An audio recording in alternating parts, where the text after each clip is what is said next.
Chapter 23. The two detectives came back into the room to find me still lost in the mildew. They both stood.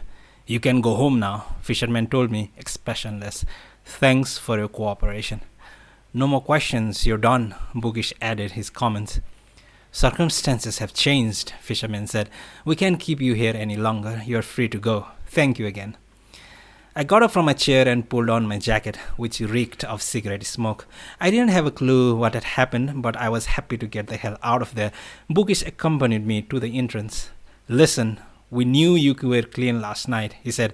"We got the results from the coroner and the lab. You were clean. Absolutely clean. But you're hiding something. You're biting your tongue. You're not so hard to read. That's why we figured we'd hold you until you spit it out. You know who that woman is. You just don't want to tell us. For some reason, that's not playing ball. We're not going to forget that." "Forgive me, but I don't know what you're talking about," I said. "We might call you in again," he said, digging into his cuticle with a matchstick. "And if we do, you can be sure we'll work you over good. We'll be so on top of things that the lawyer of yours won't be able to do a damn thing." "Lawyer?" I asked, all innocence. But by then he'd disappeared into the building. I grabbed a taxi back home. I ran a bath and took a nice long soak. I brushed my teeth, washed my face, shaved. I couldn't get rid of the smoke on me. What a hole that place was. Refreshed, I boiled some cauliflower, which I ate along with a beer. I put on Arthur's prize sock backed by the Count Basie Orchestra, an unabashedly gorgeous record, bought 16 years before, Once Upon a Time. After that, I slept.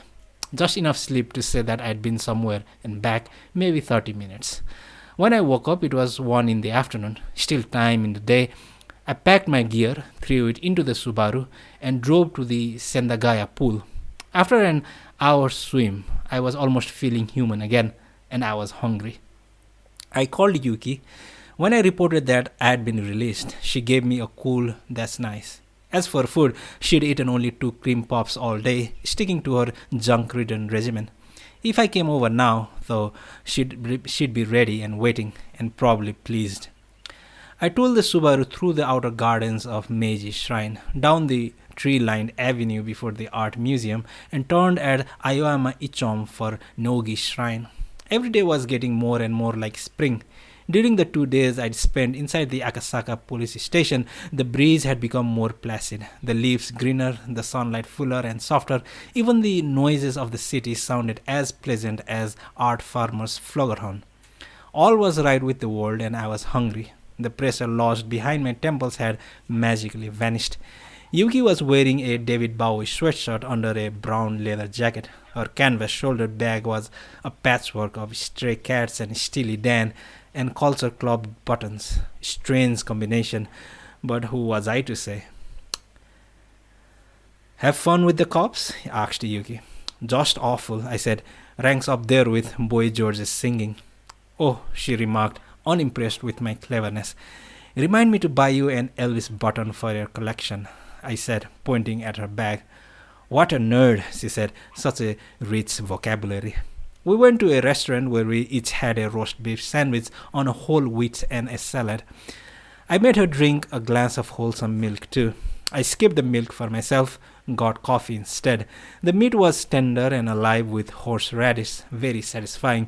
This was a meal. "Well then, where to from here?" I asked Yuki. "Sujido," she said without hesitation. "Okay by me," I said. "To Sujido we shall go. But what's there to see in Sujido?" "Papa lives there," said Yuki. "He says he wants to meet you."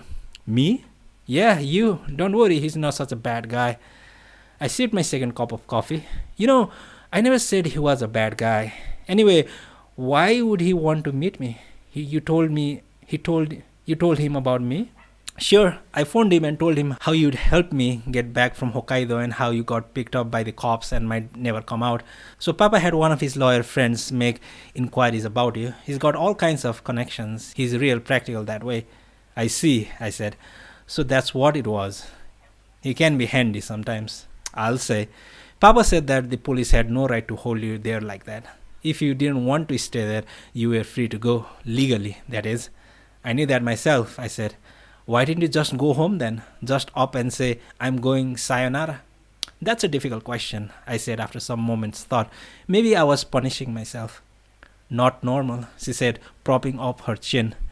It was late in the afternoon and the roads to Tsuchido were empty. Yuki had brought a bag full of tapes with her, a complete travel selection from Bob Marley's Exodus to Styx's Mr. Roboto. Some were interesting, some not, which was pretty much all you could say about the scenery on the way. It all sped past. Yuki sank into her seat, silently listening to the music. She tried on the pair of sunglasses I'd left on the dashboard, and at one point she lit up a Virginia Slim. I concentrated on the driving, methodically shifting gears, eyes fixed on the road ahead, carefully checking each traffic sign. I was jealous of Yuki. Here she was, 13 years old, and everything, including misery, looked, if not wonderful, at least new.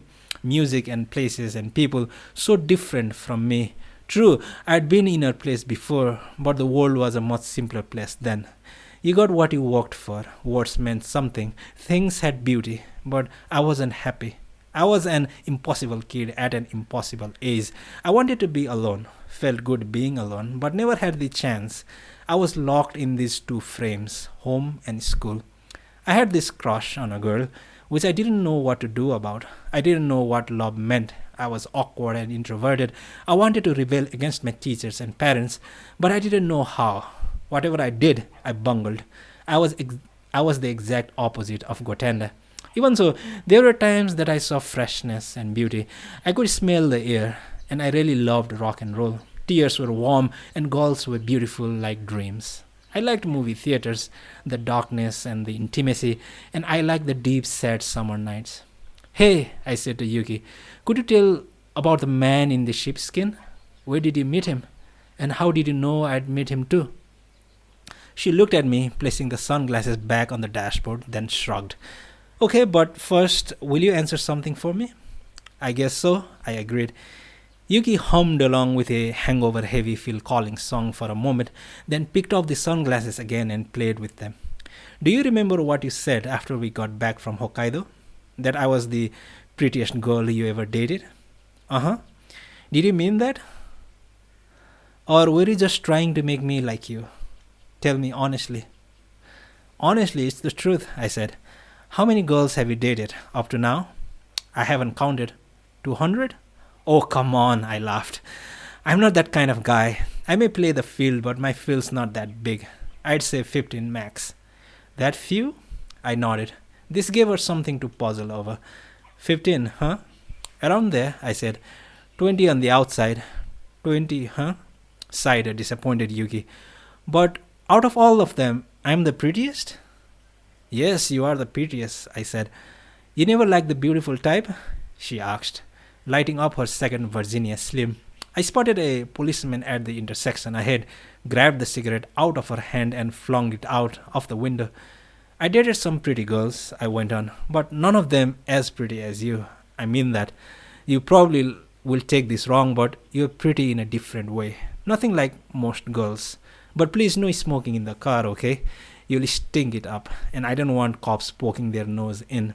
Besides, don't you know that girls who smoke too much when they're young get irregular periods? Give me a break, she cried. Now tell me about the guy in the sheepskin, I said. The shipman? How do you know that was his name? You said it over the phone, the shipman. Did I? Uh-huh. We were stopped at the intersection, waiting for the light to change. Traffic, as we neared Tsuchido, had picked up, and the light had to change twice before we could move on.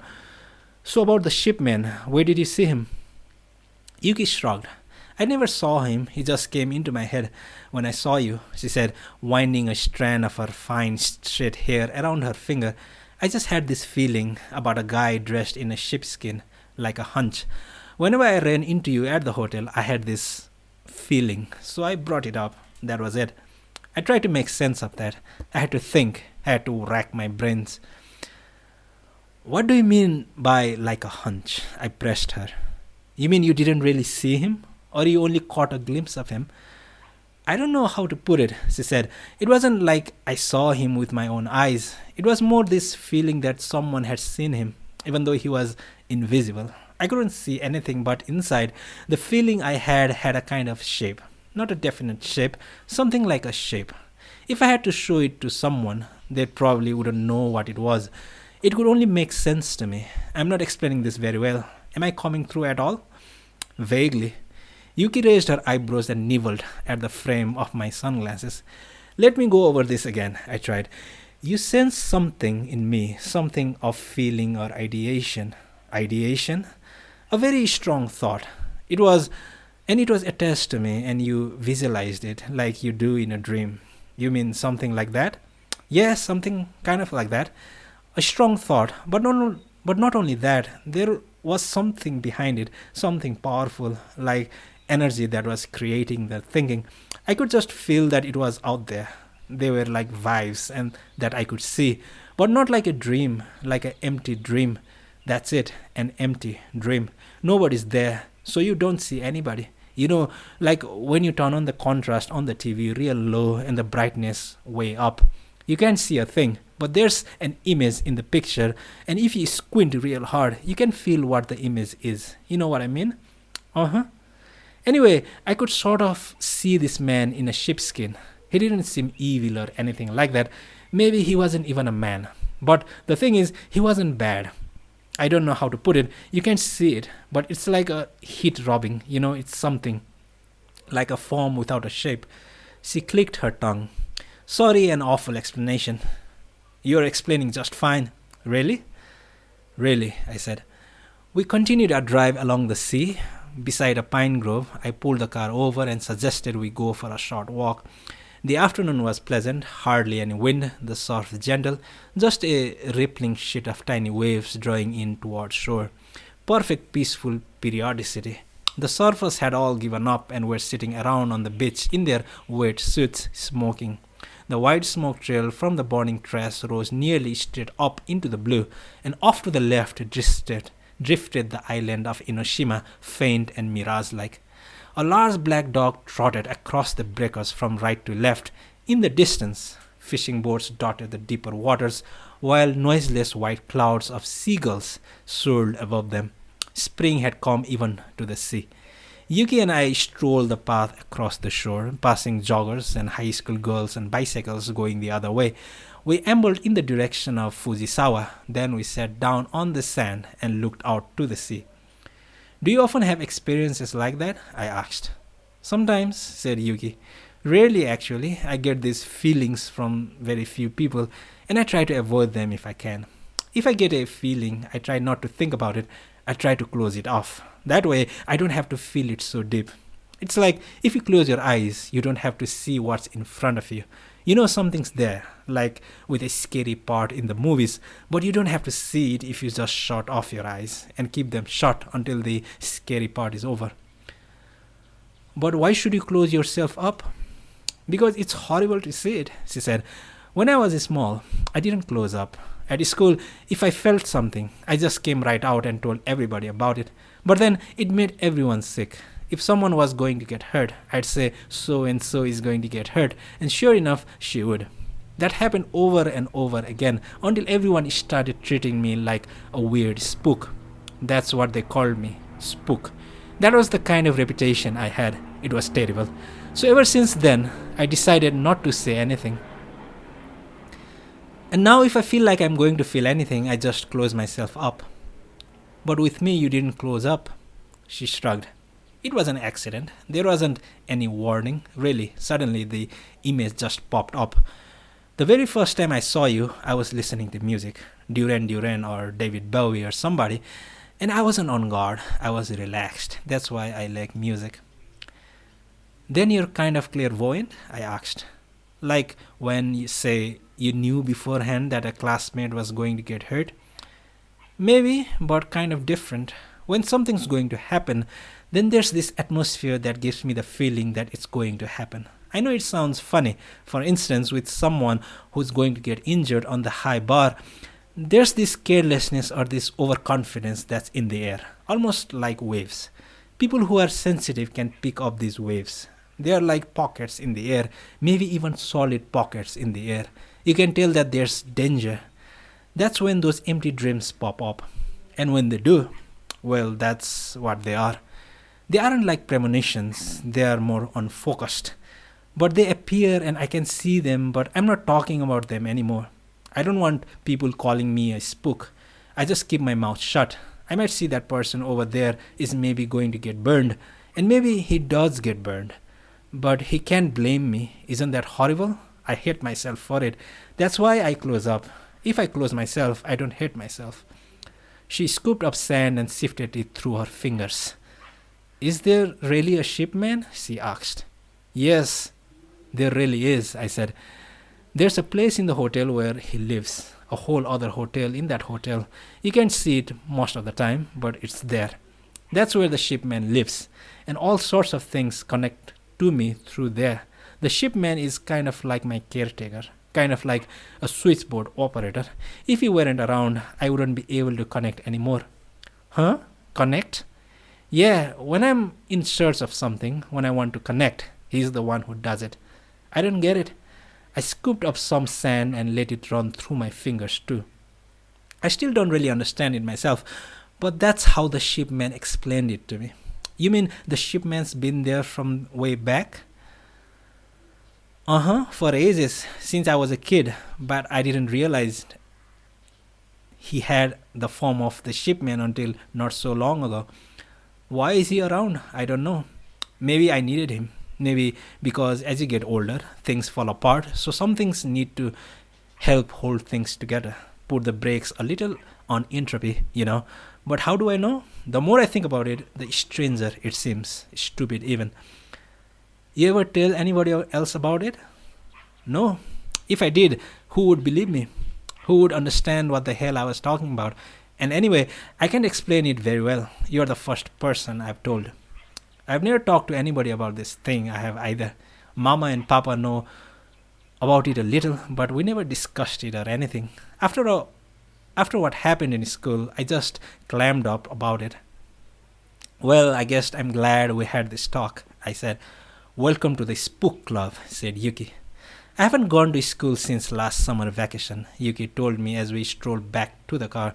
It's not because I don't like to study, I just hate the place. I can't stand it. It makes me sick, physically sick. I was puking every day, and every time I puked, they'd gang up on me some more. Even the teachers were picking on me. Why would anyone want to pick on someone as pretty as you? Kids just like to pick on other kids. And if your parents are famous, it can be even worse. Sometimes they treat you special, but with me, they treat you like trash. Anyway, I have trouble getting along with people to begin with. I'm always tense because I might have to close myself up any moment.